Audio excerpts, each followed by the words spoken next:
जी NDAची meeting दिल्लीत झाली, कारण का विधेयक आलं आणि त्याला थोडीशी पार्श्वभूमी आहे. त्यांनी एक गोष्ट सातत्याने माननीय मुख्यमंत्र्यांनी सांगितली की विरोधी पक्ष हा महिला विरोधी आहे.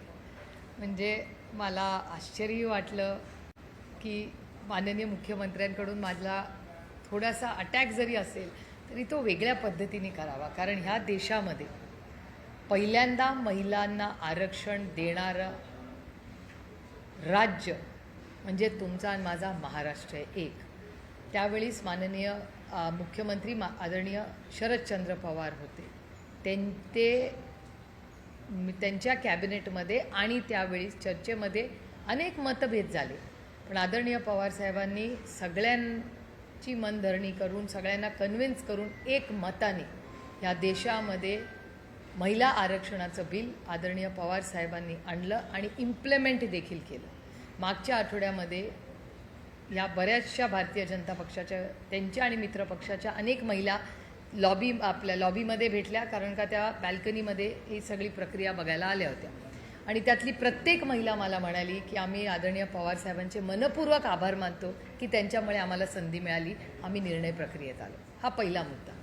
दुसरा मुद्दा, एक गैरसमज सगळ्यांचाच झालेला आहे आणि मी खूप विनम्रपणे हे बोलू इच्छिते की थोडंसं कन्फ्युजन हे काही लोकांच्या मनात झालेलं दिसतंय मला, आणि हे मी खूप विनम्रपणे म्हणते की ज्या नारी शक्ती वंदन अभियानाचा जो निर्णय घेतला तो निर्णय 20 सप्टेंबर 2023 लोकसभेमध्ये एक मताने पास झालेला आहे. मी रिपीट करते, नारी शक्ती वंदन अभियान 20 सप्टेंबर 2023 एक मताने लोकसभेत पास झाला, 21 तारखेला राज्यसभेत पास झाला आणि 28 सप्टेंबर 2023 प्रेसिडेंटनी तो नोटिफाय केला.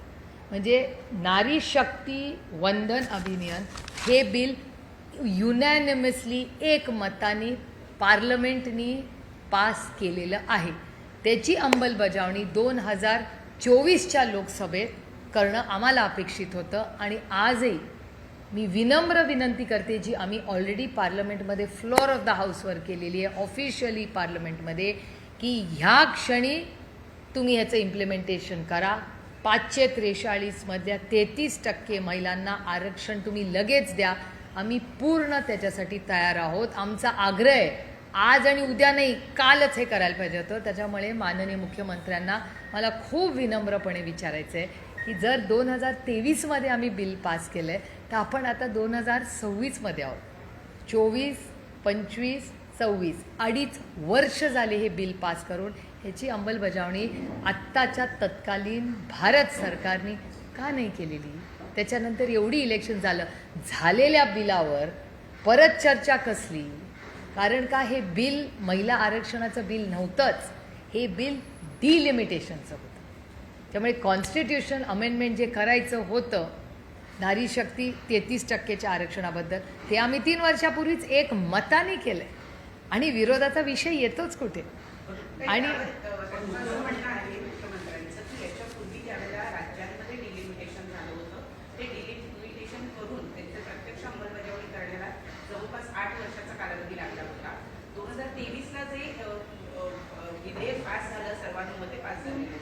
त्याच्या इम्प्लिमेंटेशनसाठी बराच कालावधी लागणार होता आणि त्यावेळेलाच डिलिमिटेशन सुद्धा करण्यात येईल किंवा जनगणना झाल्यावर हे लागू होईल हे त्यावेळेला 2023ला सांगितलं गेलेलं होतं. मग आता विरोध का करतायत? विरोध नाही. 2 गोष्टी आहेत. माननीय मुख्यमंत्री त्या डिबेटमध्ये नव्हते, कारण का ते राज्यात होते. आम्ही पार्लमेंटमधल्या डिबेट्सची मी माहिती सांगते तुम्हाला, कारण 2-3 गोष्टी आणि त्यात झालेले बदल तुम्हाला सांगते. ही क्रोनॉलॉजी तुम्हाला माहिती असली पाहिजे.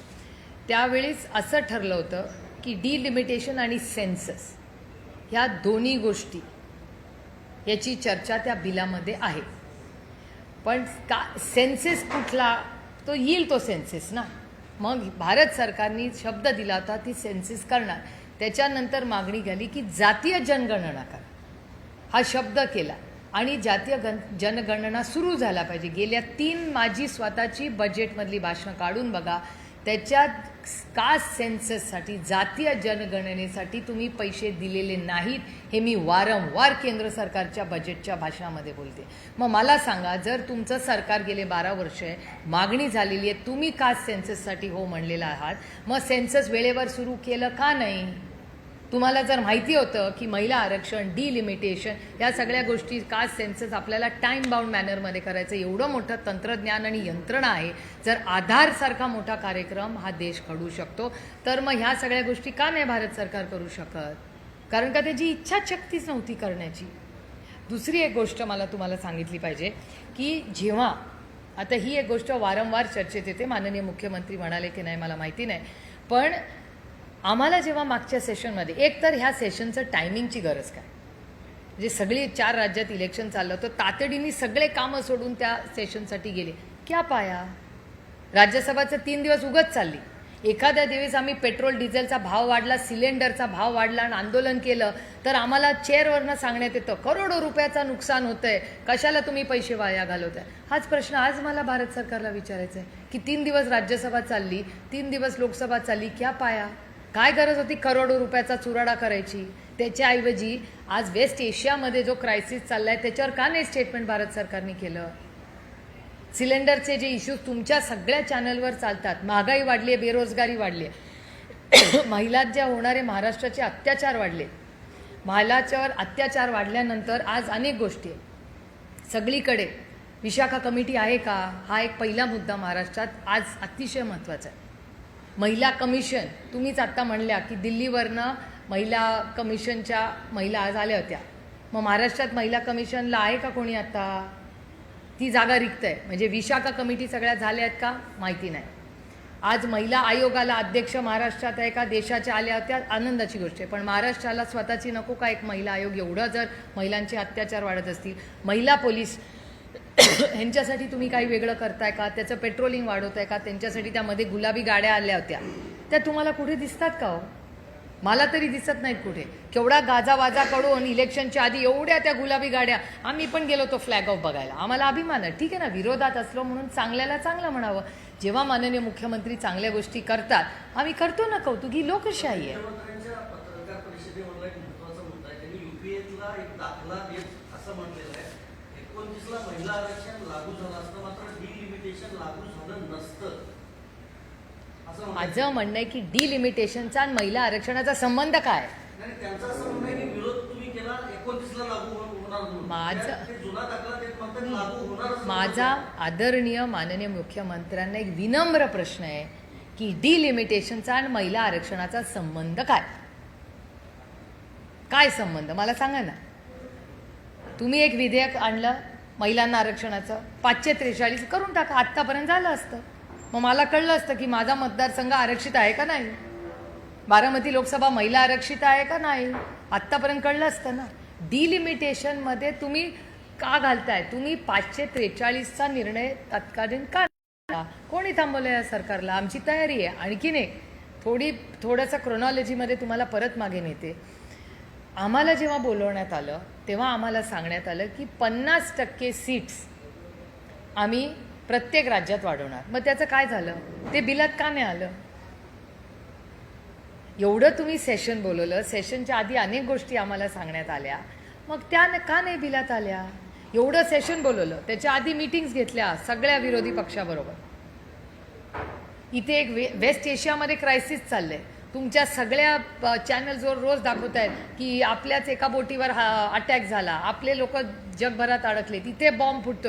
अरे चाललंय का? एकीकडे 4 इलेक्शन चालली आहेत, एकीकडे तेलाचा भाव कुठपर्यंत पोचलाय, गगनाला टेकतो, आणि तुम्ही महिला आरक्षण आणून त्याच्यात प्लॅनिंग पण नाही, न डिलिमिटेशन न कास्ट सेन्सिस, ह्याच्यावर कुठली चर्चा नाही. अखिलेश यादवजी जेव्हा ओबीसीची मागणी केली, कुठे उत्तर होतं भारत सरकारकडे? उत्तरच नव्हतं. प्रियांका गांधी बोलल्या, अखिलेश यादव बोलले, डिम्पल यादव बोलले, अमोल दादा बोलले, आपले भास्कर सर बोलले, बगरे सर, कुठे होती यांची सगळ्यांची उत्तरं? ते 5 राज्यांमध्ये निवडणूक आहे, बरोबर, जसं तुम्ही म्हणताय की ते टायमिंग यांनी सांगलं. नाही कसा क्या पाया? माझा प्रश्न पुढचा आहे. प्रश्न असा आहे की आता हे विधेयक जेव्हा पडलेलं आहे, तर आता विरोधकांची प्रतिमा या 5 राज्यांमध्ये महिला विरोधी करण्यामध्ये म्हणजे त्यांनी जे जाळं रचलं त्या जाळ्यामध्ये विरोधक आयते सापडले असं तुम्हाला नाही का वाटत? अजिबात मला वाटत नाही, कारण का आमचा महिला आरक्षणाला विरोधच नाही आहे. ते बिल पास झालेलं आहे. तुम्ही काय प्रश्न विचारताय माहिती आहे का, की मी 12वीला आहे आणि तुम्ही मला सांगताय ताई तुमचं 10वी तुम्ही 10वीच्या परीक्षेला बसले नाही. अहो मी 12वीला कशी पोचले असते जर 10वीची परीक्षा दिली नसती तर. पण ह्या सगळ्या- महिला आरक्षणाचं बिल पास झालेलं आहे. महिला आरक्षणाचं बिल 2023 मध्ये पास एक मतांनी झालेलं आहे. म्हणजे मी 10वी पास झाल्याशिवाय मी 12वीत कशी जाईन असं मी अजिबात म्हणत नाही. ओपन चॅलेंज असं मी म्हणत नाही. डिबेटचं. माझी तयारी आहे. माननीय मुख्यमंत्री म्हणतील ती जागा, माननीय मुख्यमंत्री म्हणतील ती वेळ, कारण का ते माझ्यापेक्षा जास्त व्यस्त आहेत.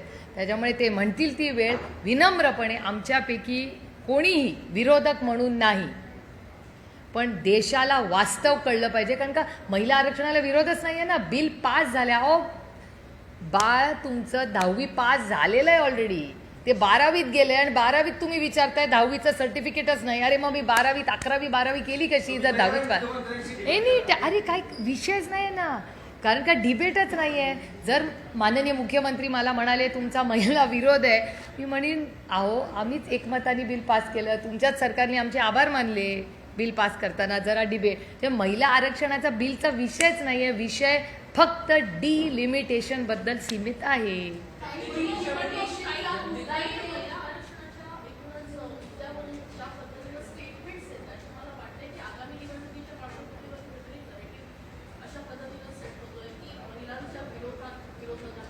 कशी आहे महिला विरोधात सांगा ना मला. अरे नाही कुठलं काय, एवढं जर असतं तर विधेयक पडलं असतं का? एवढी तयारी का नाही केली मग सरकारने? त्यांच्या अलायन्सला विचारा ना, मला कशाला. आणि ऑन रेकॉर्ड नका विचारू, ऑफ रेकॉर्ड विचार. ऑन रेकॉर्ड बोललं ते एजन्सीज एकदम ऍक्टिव्ह होती.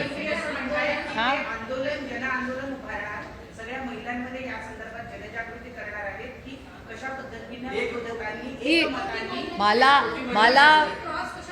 मला मनापासून आनंद आहे जर भारतीय जनता पक्ष एक जन आंदोलन उभं करणार असेल तर चांगली गोष्ट आहे. ह्याचा अर्थ लोकशाहीमध्ये टिकते अजून थोडे दिवस. जन आंदोलन उभं करणार असतील तर त्यांनी करावं, गैर काय त्याच्यात. मग म्हणजे एका सत्तेमधल्या पक्षाला विरोधकांच्या विरोधात जन आंदोलन उभं करावं लागतंय आणि कशावर? म्हणजे जो विषयच नाही आहे त्याला जर विषय करायचा असेल तर गुड लक टू देम.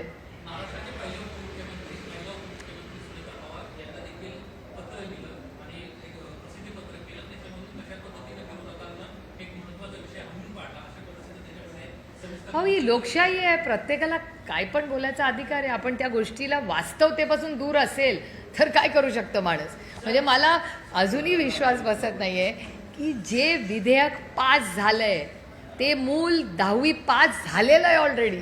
तुम्ही परत कुठे त्या 10वीच्या परीक्षेला बसवताय? जे पास झाले ते झाले ना. काही डिलिमिटेशनचा जो मुद्दा आहे, जेव्हा तुमचं सरकार होतं महाविकास आघाडीचं, तेव्हा महापालिकेच्या प्रभाग रचनेचा देखील विषय आला होता. तेव्हा भाजपने विरोध केला होता. तुमचं म्हणणं हेच होतं की सेन्सिसच्या आधारे, म्हणजे आता पॉप्युलेशन तर वाढलं आहे तर प्रभाग रचना देखील वाढल्या गेल्या पाहिजे होता. मात्र त्याला भाजपने विरोध केला होता, ज्याने विरोधक होते. आम्हाला भारतीय जनता पक्षाच्या दुटप्पीपणाची सवय झालेली आहे. मी पार्लमेंटमध्ये रोज बघते ते, त्यामुळे मला काही नवीन वाटत नाही. एक दुसरा, तुम्ही हा पुण्याचा विषय काढलाच आहे म्हणून एक सांगते. मला एक सांगा, डिलिमिटेशनबद्दल राष्ट्रवादी काँग्रेस पक्ष, अजित पवार गट यांनी पुण्यामध्ये तुमच्याच चॅनलवर दाखवलेली बातमी आहे की किती विरोध केला होता. दत्ता धनकवडेचं उदाहरण मी तुम्हाला नाव घेऊन देते. दत्ता धनकवडेंच्या वॉर्डमध्ये दत्ता धनकवडेंनी तुमच्या चॅनलवर किती विरोध केला होता डिलिमिटेशनला.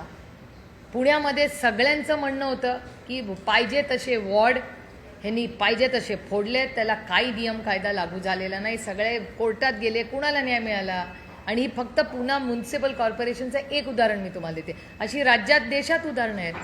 आणि जर सगळेच लोक विरोधात आहेत, आम्ही चर्चेला बसायला तयार होतो. आजही आमचं म्हणणं आहे आज सेशन बोलवा, आम्ही सगळे कामं सोडून जातो दिल्लीला. 543 मध्ये करून टाका ना अंमलबजावणी. प्रॉब्लेम काय? सभागृहात विरोध झाला. आपण म्हणावं तसं जसं दक्षिणेकडच्या राज्यांनी विरोध केला किंवा स्टॅलिन यांच्यासारख्या नेत्यांनी, तसं महाराष्ट्रामध्ये प्रामुख्यानं तसा विरोध दिसला नाही. सभागृहात झाला नाही त्यांच्याकडे आहो पण त्यांच्याकडे इलेक्शन चालू आहे, माहोलच वेगळा आहे. आपलं. आणि आम्हाला माहिती होतं ना डिलिमिटेशन पासच होणार नाही, आणि महिलांचं बिल आम्ही पास केलंय ना. ते झालं, पण महाराष्ट्रातले प्रादेशिक हो, पक्ष पण रस्त्यावर उतरलेच नाही. काही गरजच नव्हती, काही हो का डिलिमिटेशनला गरज नव्हती, कारण का आम्हाला माहिती होतं आम्ही बिल पाडणार आहे. केंद्र सरकार आम्हाला गॅरंटी होती त्याची. तुमच्या सगळ्या दिल्लीच्या पत्रकारांना विचारा, मी किती दिवस त्यांना सांगते बिल पास होणार नाही, विचारा सगळ्यांना. कारण का नंबर्स जुळूनच येत नव्हते. मी 24 तास आधी महाराष्ट्रातल्या सगळ्या महत्त्वाच्या पत्रकारांना सांगितलं होतं की आजपासून 24 तासांनी बघा हे बिल पास होत नाही. आणि त्याला अनेक कारणं आहेत, आणि भारतीय जनता पक्षातल्याही वरिष्ठ नेत्यांना ती सगळी माहिती आहे. मला काय त्या तुतू मैमेत पडायचं नाही आता, कारण का विषय माझ्यासाठी खूप महत्त्वाचा आहे. मी महिला आरक्षण विरोधकांचे हत्यारे आहात असं वाक्य मुख्यमंत्र्यांनी वापरलं. काय? विरोधक हे महिला आरक्षण विधेयकाचे हत्यारे आहेत. त्यांनी 70 कोटी हत्या केलेली आहे. हा आदरणीय माननीय प्रधानमंत्र्यांचा शब्द आहे. परवा माननीय आदरणीय प्रधानमंत्री हे बोलले, कदाचित तोच कोट माननीय मुख्यमंत्र्यांनी केला असेल. ही लोकशाही आहे यार, दिल बडा रखो. लोकशाहीमध्ये जसं आपल्याला बोलायची ताकद आहे तशी ऐकायची ताकद आम्ही ठेवली पाहिजे. पण माननीय मुख्यमंत्र्यांकडून मला जास्त अपेक्षा होत्या, कारण का ते खूप म्हणजे सुशिक्षित आणि हुशार आणि खूप वाचन करतात ते. त्याच्यामुळे माझी माननीय मुख्यमंत्र्यांकडून अटॅकची अपेक्षा थोडीशी वेगळी होती, कारण महिला विरोधी आम्ही आहोत. किंवा ते दिल्लीवरनं ब्रीफिंग जे सगळ्यांनाच NDAमध्ये दिलेलं आहे त्याच्यात जी नोट असते, कारण का ते एक दिल्लीचं आहे की ते स्वतःचे पक्षाचे लोक आणि मित्रपक्षांना एक टाईप नोट पाठवतात. सगळ्यांची भाषणं त्याच फॉर्मॅटमध्ये आले, एका सुरात, एका स्वरात, एका शब्दात ते सगळे बोलतात. त्यामुळे कदाचित, कारण का मला देवेंद्रजी खूप अभ्यासू नेतृत्व आहे हे मला माहिती आहे. त्याच्यामुळे महिला आरक्षणाचं बिल हे 23मध्ये पास झालं आहे हे देवेंद्रजींना 2000% माहिती आहे. पण कदाचित दिल्लीवरनं जे नोट्स आले असतील, जे प्रेशर आलं असेल की नाही पक्षाची आता हीच लाईन आहे ती चालवा, त्याच्यामुळे कदाचित त्यांच्यावर हे प्रेशर येऊ शकतं. 70 कोटी महिलांचा विश्वासघात केला आणि जो उत्सव तुम्ही साजरा केला तो महात्मा फुलेंच्या विचारांना तिलांजली देणारा होता असं वाक्य आहे. कोणीतरी म्हटलंय. ड्राफ्ट ठीक आहे ना, ते बघा लोकशाही आहे, आमच्यासाठी लोकशाही, त्याच्यामुळे त्यांचा बोलायचा अधिकार आहे. ते आणखीन एक गोष्ट जी माझ्या फोनवर आली त्याच्यात ते असं म्हणाले की सगळी महत्त्वाची पदं ही काँग्रेस पक्षाने कधीच दिलेली नाही महिलांना, असा एक आरोप झाला असं मला वाटतं प्रेसमध्ये. नाही, मी एक लिस्ट तुम्हाला वाचून दाखवते ना. या देशाची पहिली प्रधानमंत्री, prime minister of India Indira Gandhi, महिला. पहिली president of India Mrs Pratibha Patil, Indian National Congress. परत सांगते, prime minister of India first Indira Gandhi, Indian National Congress. President of India first प्रतिभाताई Patil, Indian National Congress. Lok Sabha speaker पहिली Mrs Meira Kumar, Indian National Congress. पहिली महिला मुख्यमंत्री, Indian National Congress, Sucheta Kripalani. पहिली गव्हर्नर महिला, Sarojini Naidu, Indian National Congress. त्याच्यानंतर senior Congress first president of UN General Assembly, Indian National Congress, Vijaya Lakshmi Pandit. Prominent role in Quit India Movement, Aruna Asaf Ali, महिला. थांबा, त्याच्यात अजून एक माहिती देते. First women's president, Indian National Congress, Annie Besant. First Indian woman president, Sarojini Naidu. First woman president after Indian independence, महिला, Indira Gandhi, Indian National Congress. Longest serving महिला president एका पक्षाची, इंडियन नॅशनल काँग्रेस, सोनिया गांधीजी. अजून महिलांची नावं पाहिजे. हे सगळे निर्णय प्रक्रियेत डिसिजन मेकिंग, काँग्रेस पार्टी अध्यक्ष, president of India, prime minister of India, speaker of India, मंत्र्या, गव्हर्नर, अजून काय पाहिजे, चीफ मिनिस्टर, UN असेंब्ली. ह्याच्यापेक्षा ह्या देशाच्या एका सशक्त लोकशाहीमध्ये निर्णय प्रक्रियेमध्ये कोण महत्त्वाचे निर्णय असतात हेच तर नेतात ना निर्णय. यात सगळ्या महिला, कुठलं तेव्हा आरक्षणही नव्हतं, या ओपन कॅटेगरीमध्ये इंडियन नॅशनल काँग्रेसने या सगळ्या महिलांना मोठ्या जबाबदाऱ्या, पदं आणि यशस्वीपणे भारताची सेवा या सगळ्या महिलांनी केलेली आहे. मला अभिमान वाटतो तुम्हाला. आत्ता आपण युद्धात आहोत, जग युद्धात आहे. पाकिस्तानचे 2 तुकडे करायची ताकद ही इंडियन नॅशनल काँग्रेसच्या पहिल्या महिला प्रधानमंत्री इंदिरा गांधींनी करून दाखवली. बांगलादेश हा इंदिराजींनीच केला. ही ती महिलांची ताकद आहे. पहिली प्रेसिडेंट ऑफ इंडिया म्हणून देशामध्ये नाही जगामध्ये प्रतिभाताई पाटील महाराष्ट्राची लेक म्हणून तो अभिमान आपल्याला असला पाहिजे. या सगळ्या गोष्टी कदाचित भारतीय जनता पक्षाला सिलेक्टिव्ह ॲम्नेशिया झाला असेल असं होऊ शकतं. त्याच्यात काही गैर नाही. हे राजनीती आहे. एवढ्या सगळ्या गोष्टी चालतात.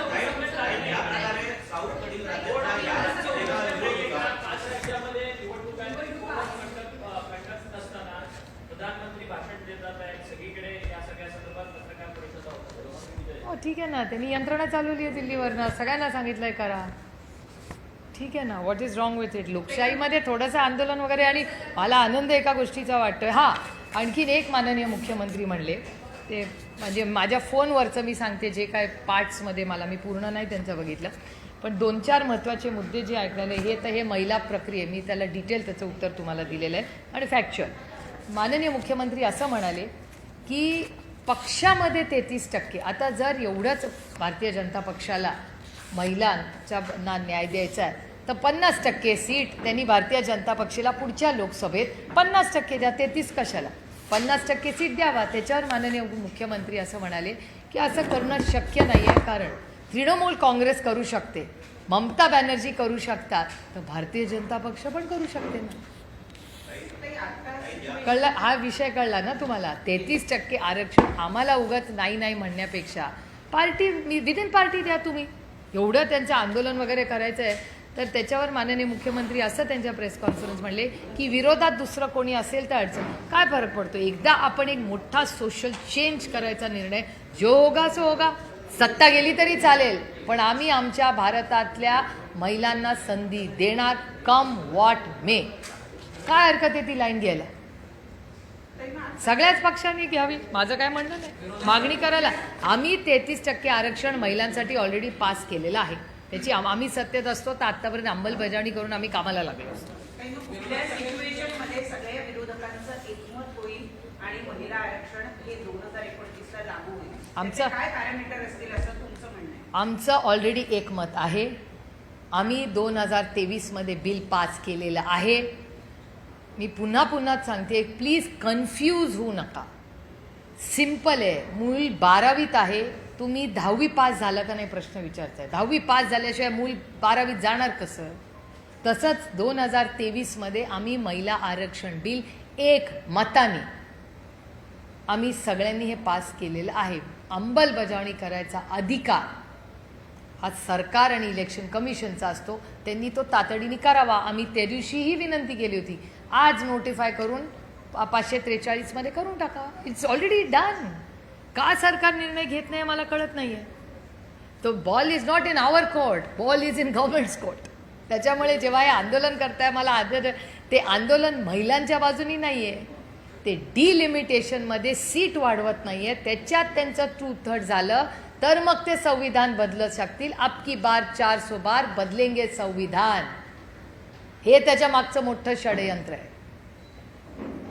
त्या सीट्स वाढवण्याच्या मागचं हे षडयंत्र आहे. ह्याच्यात आमच्या बिचाऱ्या कष्ट करणाऱ्या मेरिटवर असणाऱ्या महिला आरक्षणाच्या बिलचा काही संबंध नाही, कारण का ते बिल ऑलरेडी पास झाले.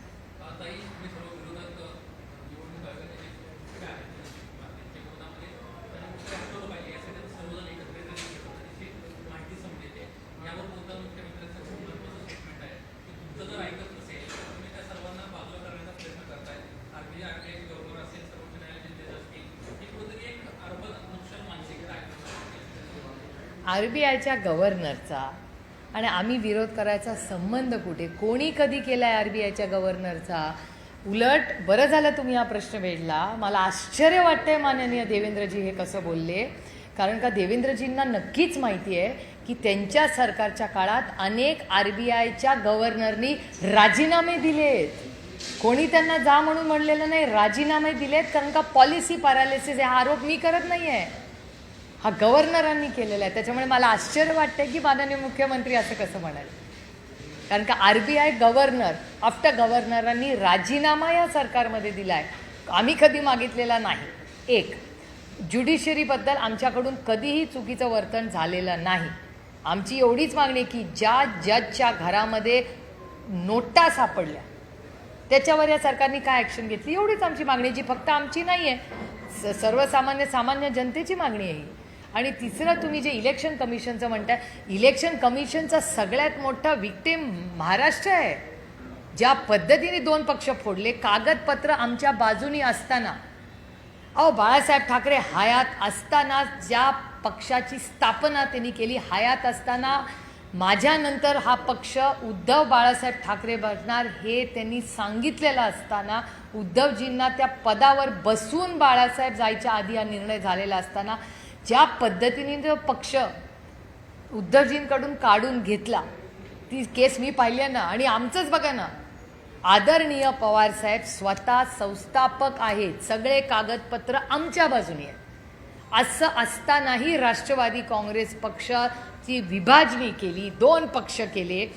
2 पक्ष करत असताना चिन्ह त्यांना, ज्यांनी पक्षांनी स्थापना केली त्याला रस्त्यावर टाकला, त्याला काही देणार नाही सांगितलं, त्याला कोर्टात उभं केलं, काढून टाकलं. 80 वर्षाच्या माणसाला सांगितलं नाही तुमने कुछ नहीं किया, त्यांना पक्षातून काढून टाकलं, त्यांना लीगल नोटिसेस पाठवल्या, त्यांच्याकडून ज्या माणसांनी स्थापन केला पक्ष त्याला हद्दपार केलं. ही कुठली लोकशाही? मग राज ठाकरेंनी केलेलं जास्त योग्य नाही का? त्यांचं नाही पटलं, त्यांनी पक्ष काढला, वेगळी लाईन घेतली, ठीक आहे ना. पण इलेक्शन कमिशनमध्ये आम्हाला न्याय मिळाला का? मला सोडा, ज्या माणसांनी उभं 6 दशकं या महाराष्ट्रात आणि देशात काम केलं, त्या शरद पवारांना इलेक्शन कमिशननी न्याय दिला का? 80व्या वर्षा माणसांनी शून्यातून विश्व उभं केलं. त्यांचा कोण काका मामा आमच्यासारखा नव्हता. ते परिवारवाद नाही आहेत, आम्ही सगळे दादा आणि मी परिवारवाद आहे. आणि मी दादा असतानाही म्हणायचे की दादा आणि मी परिवारवादचे प्रोडक्ट्स आहोत. पण शरद पवार इज नॉट परिवारवाद. शरद पवारांनी शून्यातून विश्व उभं केलं आणि शून्यातून विश्व उभं केलं आणि त्याच 80 वर्षाच्या योद्ध्याला यांनी पक्षातून काढलं, नोटिसेस पाठवल्या. का नाही आम्ही इलेक्शन कमिशनचा विरोध करणार? आम्हाला न्यायच नाही मिळाला. कारण आम्ही कोर्टात, आजही आमची केस चालली आहे. आमची कुठली व्यक्तीबरोबर लढाई नाही आहे. आज आमच्याकडून पक्ष काढला, उद्या त्यांच्याकडून काढतील. हा अन्याय आमच्यावर झाला तर कुणावर होऊ नये तेवढ्यासाठीच सीमित आमची लढाई.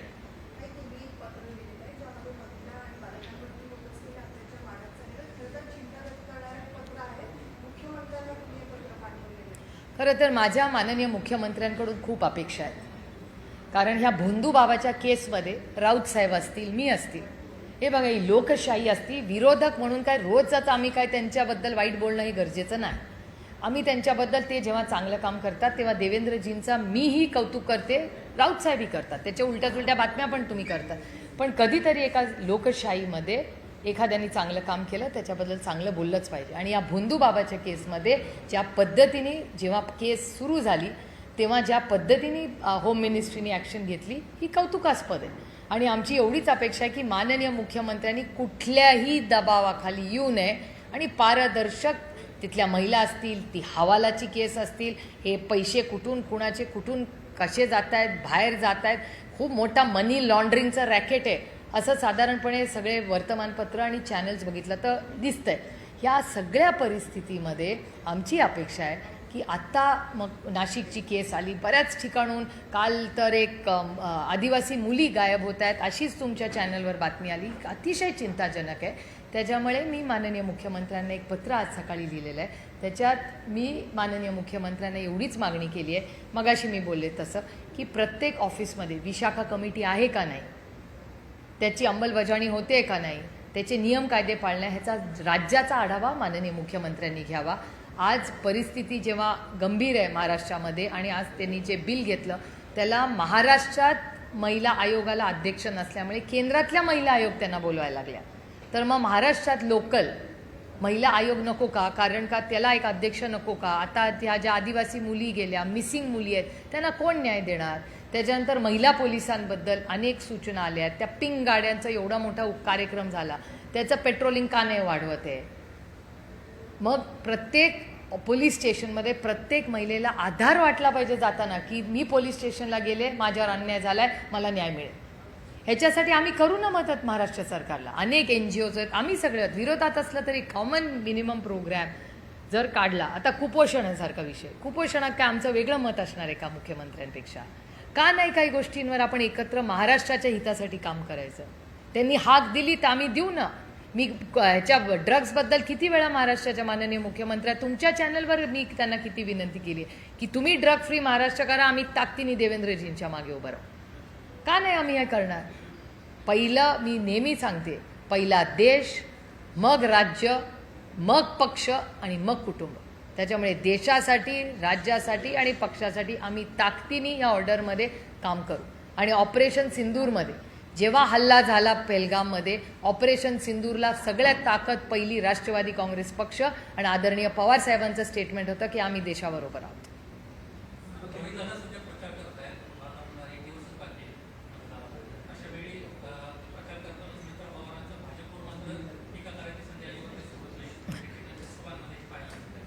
मी तर कॅम्पेन काही फॉलो करत नाही आहे, कारण का गेले 4 दिवस ही सगळी गडबड दिल्लीला चालली होती. आणि त्याच्यानंतर आता वेस्ट एशियाचा जो इश्यू आहे तो अतिशय गंभीर आहे. त्यामुळे वेस्ट एशियामध्ये काय होईल त्याचा इम्पॅक्ट आपल्या इकॉनॉमीवर आता दिसायला लागलेला आहे. त्याच्यामुळे ह्या सगळ्यामध्ये असल्यामुळे ह्या बाय इलेक्शनचा फारसा अभ्यास मी नाही केलेला, पण तुम्ही आता सांगितलं आहे तर नक्की त्याच्याबद्दल माहिती घेईन.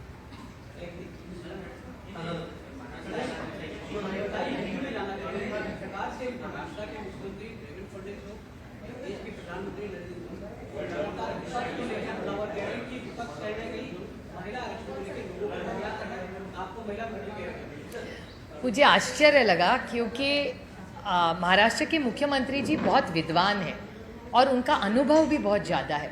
तो मुझे आश्चर्य लगा उनका स्टेटमेंट देख के, क्योंकि महिला विधेयक ये 2023 में पास हो चुका है, उसको सिर्फ इम्प्लीमेंट करना है. ये बिल महिलाओं का नहीं था, ये डिलिमिटेशन का था. क्योंकि महिला आरक्षण का बिल 2023 में पास हो चुका है. वो 24 में भी कर सकते थे आरक्षण, आज भी कर सकते, किसने रोका है? हमने डिबेट में भी कहा कि आज भी आप इम्प्लीमेंटेशन करना चाहते तो हम रात देर तक यहाँ बैठने के लिए तैयार है, चलिए. और हमने तो एक मत में पास किया 2024 में, हम भैया 26 में बैठे हुए. इसका जवाब सरकार को ही पूछना पड़ेगा. नहीं, ओवरऑल उन्होंने जो वायदे हमें पहले किए थे, पिछला जो सेशन हुआ उसमें जो बात हुई थी महिला आरक्षण के बारे में या सीट बढ़ाने के बारे में, वो कुछ बिल में था ही नहीं. तो सरकार कह कुछ रही थी और बिल में कुछ और ही लाया उन्होंने. तो ऐसे कैसे चलेगा? ये देश संविधान से चलता है, किसी के मन मर्जी से नहीं चलता. सर, मुख्यमंत्री लगातार ये लॉजिक दे रहे हैं कि अगर 2023 का रिजर्वेशन बिल लागू किया गया तो 2029 तक सेंसस पूरा नहीं होगा, और इसी कारण 2011 के सेंसस के अनुसार वो बिल अमेंड करना चाह रहे हैं, जिसके विरोध में विपक्ष है. विपक्ष हत्या कर रहा है महिला सहभाग की लोकतंत्र में. देखिए, वो हमारे विरोधक है, उनको तो ये कहना ही पड़ेगा ना.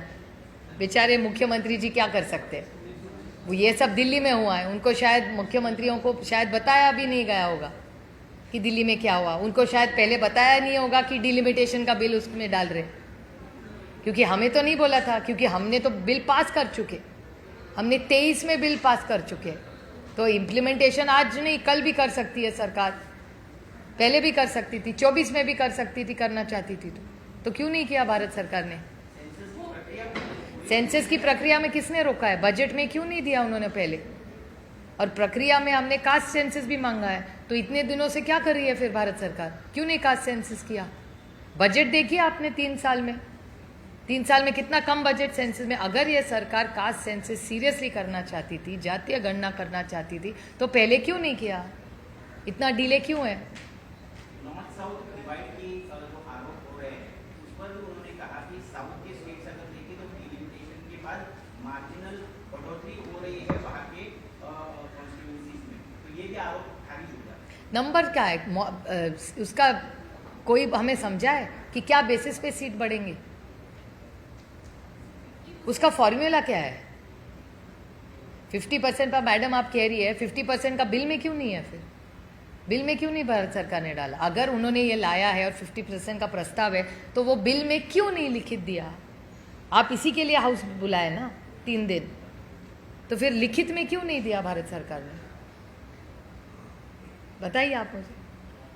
देवेंद्र फडणवीस कह रहे हैं अगर ऑलिम्पिक जूडो का ओलंपिक्स होता है तो सबसे ज्यादा मेडल जीतने का राहुल गांधी विन होंगे, क्योंकि सबसे ज्यादा झूठ राहुल गांधी और विपक्ष लगातार कह रहे हैं. सबसे ईमानदार होने का कोई अगर बिल किसी को ओलंपिक में जीता जाए ना तो वो राहुल गांधी का, और ऐसा जो डरता नहीं है ना वो सबसे बड़े राहुल गांधी है इस देश में। किसी को अच्छा लगे या ना, कि एक चीज़ है कि वो डरते नहीं है किसी से, ना एजेंसी से ना आइस से, पूरे लड़ने के लिए हमेशा तैयार है। तो देश को आपको अच्छा लगे ना लगे, लेकिन एक बात मैं बताती हूँ, इस देश में आप कुछ भी आरोप कर सकते हैं, लेकिन राहुल गांधी पे आप कोई भी करप्शन का आप नहीं लगा सकते। भले आप कुछ भी केसेस कोई पुराना कुछ निकाल के कुछ भी बोल दे, सरकार कोई मायने नहीं रखता ये। जिस दिन बिल रिजेक्ट हुआ, प्रधानमंत्री हो या मुख्यमंत्री हो, कह रहे देश के वो दिन जो है काला दिन है, काला दिन इसके रूप में माना जाएगा, क्योंकि विपक्ष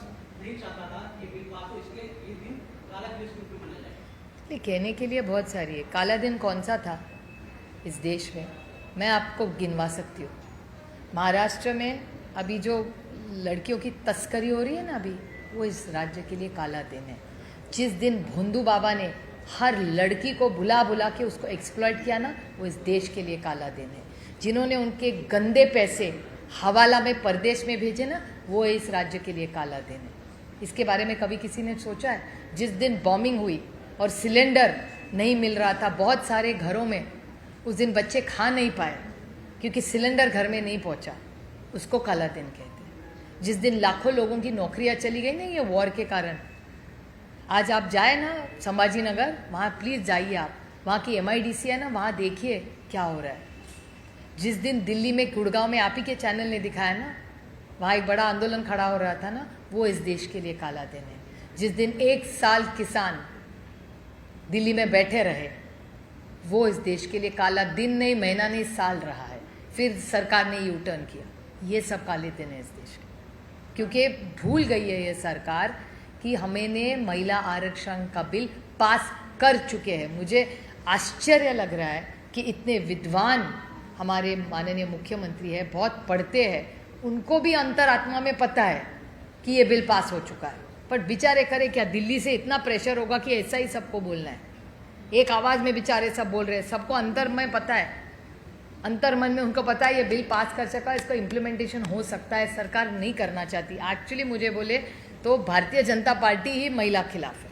वहीं कल से बीजेपी और महायुति के सभी सहयोगी दल सड़क पर उतरकर राज्यव्यापी आंदोलन करने वाले विपक्ष के खिलाफ, क्योंकि ये बिल लागू नहीं किया गया, तो क्या विपक्ष भी इसी तरह का आंदोलन करेगा? नहीं, करने की क्या जरूरत है? जो इम्प्लीमेंट हो गया, मुझे आश्चर्य लग रहा है कि किस बारे का आंदोलन है ये।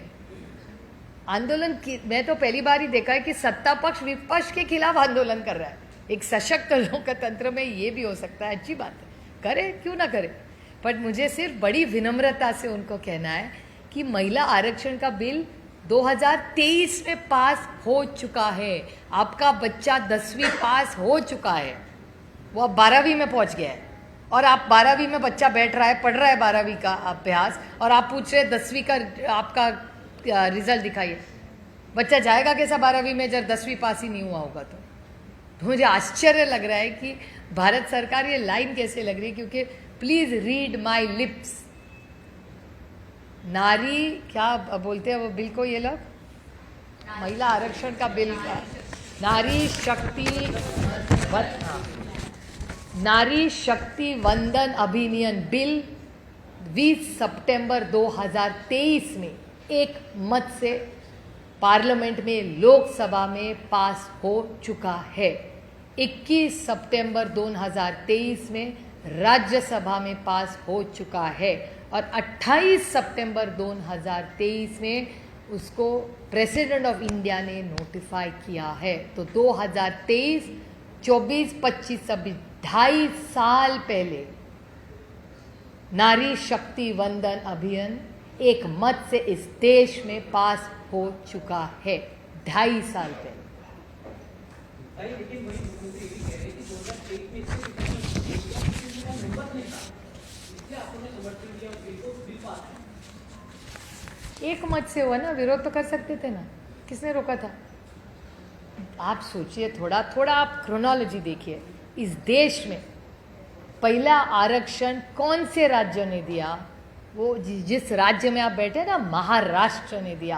कांग्रेस की सरकार थी, और एक मत से वो बिल पास हुआ था। आदरणीय शरद चंद्र पवार राज्य के मुख्यमंत्री थे, तब दो पार्टियां नहीं थी, एक ही कांग्रेस थी।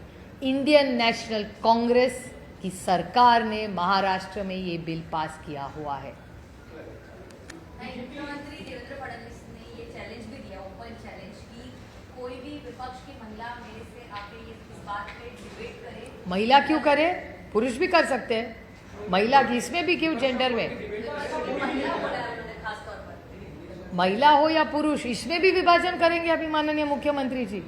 हमारे पार्टी के सब पुरुष को भी चाहते हैं कि महिला आरक्षण मिले, बट अगर मैं बड़ी विनम्रता से कहना चाहती हूँ कि माननीय मुख्यमंत्री जी वो मेरे से ज़्यादा व्यस्त है, वो जहाँ कहेंगे मैं खुद पहुँच जाऊँगी और एक अच्छी चर्चा हो सकती है। जहाँ उनकी अगर कुछ गलतफहमियाँ हो भारत सरकार की के बारे में, तो मैं बड़ी विनम्रता से फैक्चुअल पोजीशन जो हुई है, जो पार्लियामेंट में हुआ है, जो भारतीय जनता पार्टी से मेरी भी बात हुई है, हमें क्या कहा गया, हमें क्या कहा गया और बिल में क्या आया, मैं बड़ी विनम्रता से दिल्ली की सारी बात माननीय मुख्यमंत्री से बड़ी विनम्रता से मैं उनको कभी भी कह सकती हूँ जब उनको टाइम हो। मैम, आपने महाराष्ट्र के मुख्यमंत्री को पत्र लिखा है, पत्र किस विषय को लेकर, क्या आपने अपना मांग की? नहीं, मैंने माननीय मुख्यमंत्री जी को एक पत्र लिखा, क्योंकि आज कल रात को और आज सुबह के सारे वर्तमान पत्रों में और चैनल्स पे एक न्यूज़ आ रही है कि महाराष्ट्र में बहुत सारे एरियाज़ हैं, वहाँ मिसिंग लड़कियां हैं, और ऊपर से एक बहुत दर्दनाक कहानी है कि ट्राइबल बच्चियां बहुत दिनों से मिसिंग हो रही है। तो वो किडनैपिंग हो रहा है कि क्या हो रहा है, इस मामले में मेरे ख्याल से जो 3-4 हफ्तों से महाराष्ट्र में महिला की सुरक्षितता के बारे में बहुत सारी गलत, जो होना नहीं चाहिए, ऐसी चीज़ें आ रही है। तो मेरी उनसे गुजारिश है कि 3-4 चीज़ें माननीय मुख्यमंत्री जी को हमारी सबकी विनती है कि राजनीति तो चलती रहेगी, राजनीति की बात नहीं है, लेकिन पहले विशाखा कमेटी सारी उसका एक पूरा एक महाराष्ट्र के मुख्यमंत्री ने सबको आदेश देना चाहिए कि हर ऑफिस में, भले वो सरकारी हो या प्राइवेट हो, विशाखा कमेटी होनी चाहिए, उसका इम्प्लीमेंटेशन होना चाहिए और उसको स्ट्रेंथन करना चाहिए। तो मुख्यमंत्री जी अगर हर कलेक्टर्स को टारगेट दे तो ये काम 2-4 दिन में हो सकता है। एक दूसरा, आप माननीय मुख्यमंत्री जी की जो प्रेस कॉन्फ्रेंस थी, वहाँ देश की महिला आयोग की अध्यक्ष आई थी। शायद कारण होगा कि महाराष्ट्र में आज महिला अध्यक्ष नहीं है, कमीशन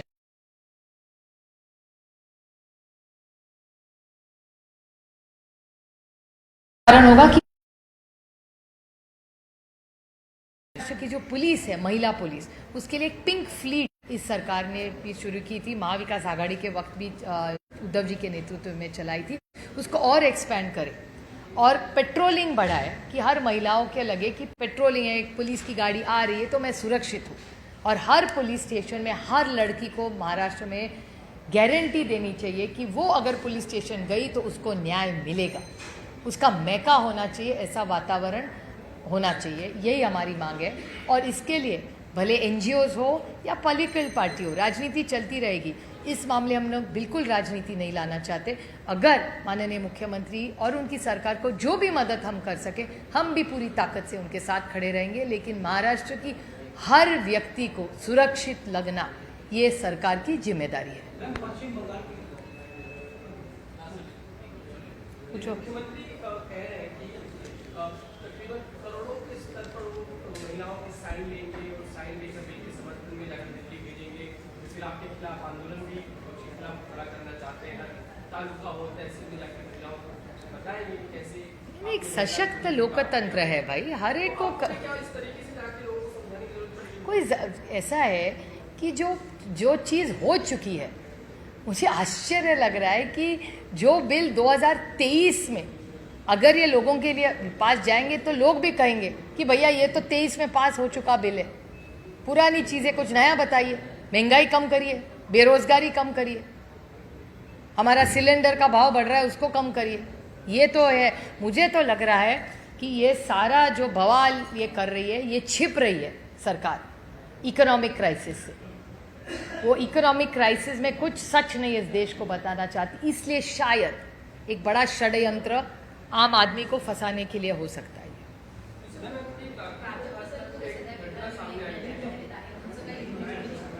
नाही, माझा अनेक दिवस मी प्राजक्त तनपुरेंशी अनेक वेळा बोललेले आहे. त्यांच्याशी माझं मागच्या आठवड्यातही बोलणं झालं होतं.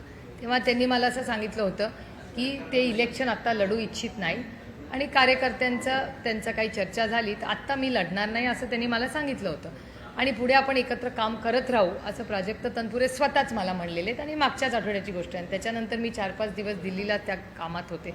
त्याच्यामुळे बाकी माझ्याकडे काही नाही. मला माहितीप्रमाणे प्राजक्त तनपुरे विधानसभा यावेळी लढणार नाही आणि ते कुठेतरी त्यांच्या फॅमिलीवर सुट्टीला जाणार होते मध्ये 4 दिवस. तर ते काहीतरी त्यांच्या घरात ते प्लॅन होता असं माझ्या कानावर आलं.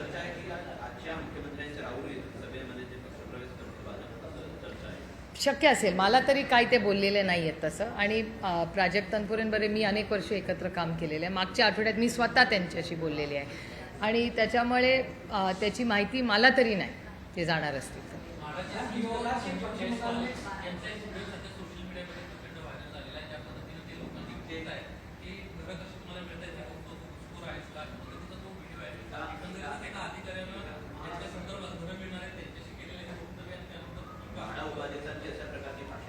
मला असं वाटतं हा प्रश्न तुम्ही मला विचारायची अर्ध्या तासापूर्वी माननीय मुख्यमंत्र्यांना विचारायला पाहिजे होता.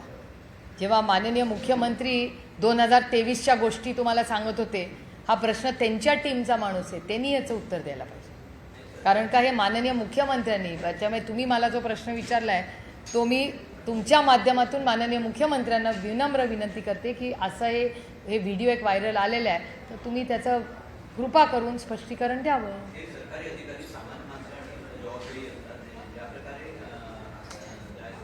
2023च्या इतिहासात आणि लोकांना चुकीची माहिती द्यायच्या ऐवजी वास्तवतेत जगून महिला आरक्षणाचं बिल जे पास झालेलं आहे त्याची अंमलबजावणी तातडीने करा.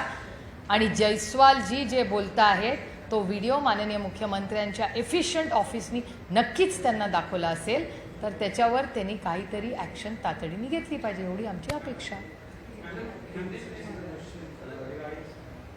Go ahead. Don't get bullied by others.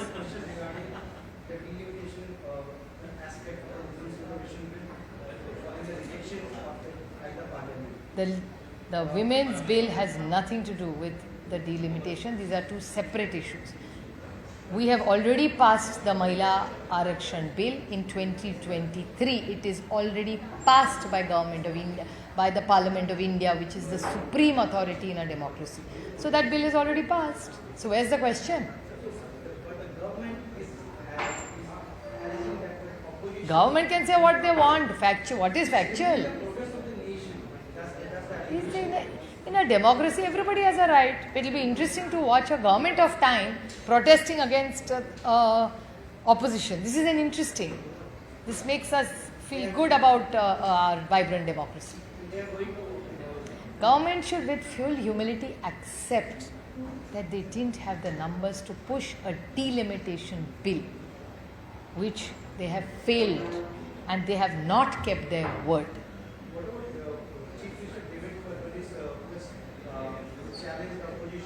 We are happy to debate or discuss. Why debate? We are happy to discuss. We are already finished debating in Parliament. We are happy to tell him maybe he is unaware of the factual situation which happened in Delhi. Maybe he is not fully informed by his team. If given a chance from the party, who would Anybody he wants, a place he wants, a time he wants. With full humility, we will be happy to brief him on what happened in Delhi. apart from that, the last question being from my side is like the party is going to stage a protest against the opposition tomorrow. Your take on it? Yeah, because it's a false allegation. The bill is passed. Please read my lips.